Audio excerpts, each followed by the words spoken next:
Are you constantly attracting energy vampires? People who don't just take your time, but leave you feeling hollow, drained. Have you been with a narcissistic partner only to escape and find the same dynamic waiting for you somewhere else? At work, with friends, in another relationship. Different face, same story. You tell yourself it's a bad luck, a coincidence, but deep down it feels like a pattern you cannot break. You might not like this, but there is a reason. You might be an energy donor, a chronic case.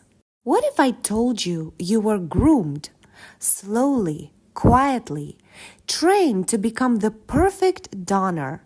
Someone who gives, absorbs, tolerates, and gets used. The beliefs in your head, they're not yours. They were planted, conditioned into you to keep you obedient, agreeable, easy to control. To make sure you don't push back, to make sure you stay. If every part of you tightens with shame when you try to say no, if standing up for yourself feels impossibly hard, if you keep ending up with one abuser after another, then this isn't random. You're playing a role you were trained for, a donor. And here is the part most people don't realize. Even if you escape one energy vampire, you'll find another. Different face, same dynamics. Because the pattern isn't just out there, it's wired into you. Walking away is just the beginning. The real work is deeper. It's unlearning everything that made you a donor. It's steering out those old scripts and rebuilding yourself from the ground up and transforming from donor to creator. Let's talk about what this journey is all about. Donor versus creator. What's the difference? Who is a donor and who is a creator? A donor is a perfect victim, not weak by nature, no. At their core, they're kind, open, giving, but they were brainwashed to become easy to consume, to feel guilty for having needs and responsible for everyone else's. Were taught not to trust themselves, taught they are inadequate, small, unworthy, so they spend their life trying to prove to themselves and to those around them that they are worthy. And in that pursuit, they overgive, overshare, overperform, hoping finally to earn approval from people, usually energy vampires, who are never satisfied, no matter how much you give. Donors say they want money, stability, success, but the moment it comes close, something inside them tightens. Guilt. How can I have this when somebody else doesn't? So they give it away. Or they may sabotage their own success to begin with. They subconsciously stay small because being bigger feels wrong, undeserved, scary. It can look like someone sacrificing their dream to become a singer, to become the perfect partner, cooking, serving, shrinking their dreams to meet someone else's expectations. Or someone grinding themselves into the ground, working 2 jobs they hate, abandoning their ambition to become a musician just to afford a lifestyle that keeps someone else happy. Or a child who never truly leaves home, staying stuck in an invisible cage of obligations, sacrificing their dreams to serve a dysfunctional family. Give the energy donor $5. Let's say they ran out of cash. They'll feel so uncomfortable, so indebted. They'll feel they must give back 10. Donors cannot even win. They feel uncomfortable when someone else loses. They might not even compete. They stay out of the game entirely. And yes, sometimes the pressure builds. After being used, drained, disrespected over and over, they snap. They act out. but almost immediately the guilt floods in. So they make up for what they did by becoming even more perfect. They give more, over apologize, shrink even further. Some donors numb it out because living like this hurts so much it's impossible to bear. So they escape into addictions, destructions, anything to quiet the horrendous pain within. And then they feel even more shame. They might say, "Why am I like this?" Or "I must be such a burden to my family." So the cycle tightens even more. They feel more guilt, therefore more pressure to give more and more. This is a perfect donor, someone perfectly conditioned to be easy to use, a self-sacrificial lamb. And in the most extreme cases, they feel shame for being abused. They don't speak up. They don't expose their abusers because they've been taught if this happens to me, it must mean something is wrong with me. I'm too naive, too foolish, too weak. So they stay silent. Exactly what the abuser needs. If this is you, you're not just too nice. You are not just an empath. You have a kind heart, yes, but that innocence in you was exactly what made you easy to take advantage of. You were made into a donor. Not a saint, not some higher moral being. And that matters because a lot of this conditioning was dressed up as a virtue. You were told that this immense capacity to tolerate pain without walking away is what makes you good. That being agreeable, self-sacrificing, approval-seeking is somehow noble. It's not. And when donor finally wakes up, when they realize how much has been taken from them, the anger hits hard. Years of being drained, used, ignored, it explodes inside them. And a dangerous thought appears. Fine, if the world is like this, I'll become like them. But that's not the answer, because that just flips you from donor to energy vampire, from being abused to becoming the one who abuses. The real way out is something else entirely. You don't become the abuser, you become a creator. So who is a creator?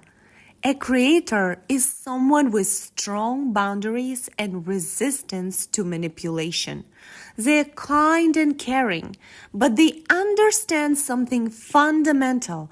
You don't help the world by giving yourself away piece by piece. You help the world by creating value, products, services, systems, ideas, art. A creator is someone intelligent, strong, and self-sufficient. And yes, they accumulate resources such as money, time, and energy. But unlike energy donors, they say no to everyone who feels falsely entitled to take it away from them. They say no to the sub-story, no to the manipulation disguised as need. They don't overgive to win approval. They don't rescue. Creators see the energy vampires through. They become immune to leeches. They don't get pulled into the shady get-rich schemes. They don't get emotionally blackmailed. Instead, they invest their resources into their own growth. They might go somewhere to learn something new, travel, retreat, reflect. They refine their mind, their body, their skills. And from that space, they build something that contributes to society. And through that creation, they help others reconnect to their own power. Creators don't spread themselves thin to save people. They build systems where people can save themselves. Metaphorically speaking, in this deeply dysfunctional dynamics, there are two forces. Those who take, the energy vampires, or leeches as I like to call them, and those who give themselves away, the donors, those who benefit from dysfunction, and those who get smashed by it. Energy donors feed energy vampires. Energy vampires grow bigger and need more and more energy. Energy donors get drained more and more. Welcome to the endless cycle of suffering and pain. For donors, of course. Every time a donor says yes to being drained, they reinforce the cycle. Feeding the energy vampires doesn't just hurt the donors, it fuels the system. So the real transformation isn't just leaving a narcissistic partner or quitting a toxic workplace. That's only the surface. The real shift is identity. From donor to creator. From self-sacrifice to self-love. From being used to protecting your inner powerhouse. From depending on the abuser to building your legacy. How to stop being a donor. Stopping being a donor is not a small shift. It's like quitting an addiction. You have to identify and remove all energy vampires from your life. All of them, no matter who they are. Family members, friends, partners, even if it's your own mother.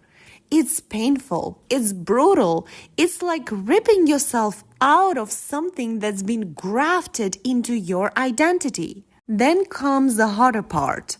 You have to start dismantling the programming that was installed in you. The beliefs that you are unworthy, that you cannot make it on your own, that without them you are nothing. That programming was not random. It was installed so you don't leave, so the system can continue feeding on you until your last breath. You were also taught distorted morality, that giving everything away makes you good, that keeping your resources makes you selfish, that suffering in relationship is normal, and staying through pain is loyalty, not self-betrayal. Above all, you need to kill that naive faith that your energy vampire will change. When you start pulling away, you'll see the pattern. They don't release you easily. They make promises. They fake illnesses. They create urgency. They show you the version of them you've been waiting for. They try to bribe you with expensive gifts. They do that not because they love you. They love having a donor. But you have to learn to see energy vampires through. Not react to words, but recognize patterns. If you pass that first test, you now can start rebuilding yourself. You learn to say no. You build strong boundaries. You learn to recognize energy vampires early and distance immediately. And underneath all of that, you start recovering your energy. And the truth is, it's actually much simpler than it may seem, because once you stop leaking energy, you naturally start growing. You'll become energized, resourceful. You'll then need to learn how to hold your resources, time, energy, attention, money, focus, not to waste them away, not to hoard them, but to grow them, to invest them into your own development.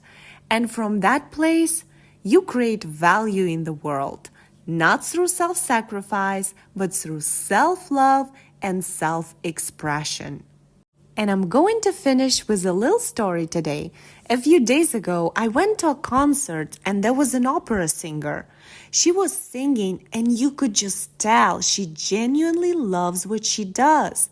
There was so much joy in the way she shared her voice with an audience, and the audience was completely mesmerized. They loved it too.